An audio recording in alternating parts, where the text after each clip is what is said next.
Mardi, une cinquantaine de personnes sont venues manifester devant le palais des congrès Pierre Baudis. La raison, le lancement de la 9e édition d'Aéromart, la convention d'affaires de l'aéronautique et du spatial, où sont invitées notamment des entreprises israéliennes. Les groupes de solidarité avec le peuple palestinien dénoncent ce qui peut se passer au niveau régional en matière de liens économiques entre la région Midi-Pyrénées et Israël.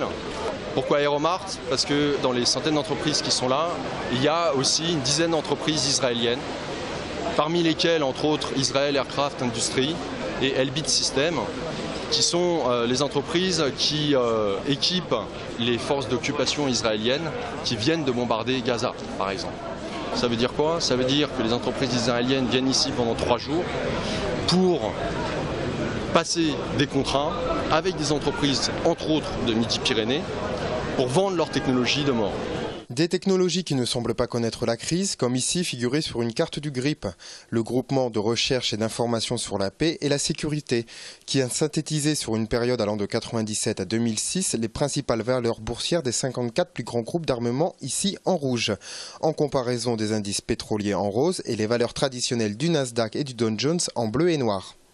Ce matin, les organisateurs d'Aéromart ont annoncé que les deux sociétés israéliennes particulièrement visées par les manifestants avaient décidé au dernier moment de ne pas participer à l'événement. Les entreprises israéliennes, comme les autres entreprises, ont des activités civiles et des activités de défense.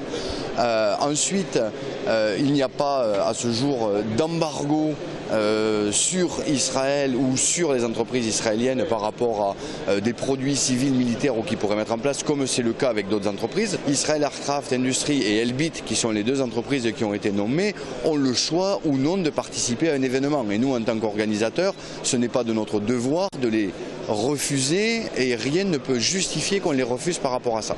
Présente sur le salon, une société israélienne s'est exprimée sur le sujet et la raison de leur présence à Toulouse. Nous sommes la Fédération israélienne de l'aéronautique. Nous représentons presque une dizaine d'entreprises israéliennes, alors exclusivement ou quasi exclusivement civiles. On est ici pour faire du business avec la France, renforcer les relations avec la France et les entreprises françaises.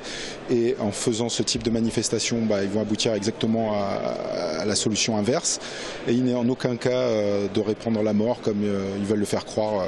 Les manifestants pro-palestiniens réclament le boycott total d'Israël à travers l'appel BDS, boycott, désinvestissement et sanctions.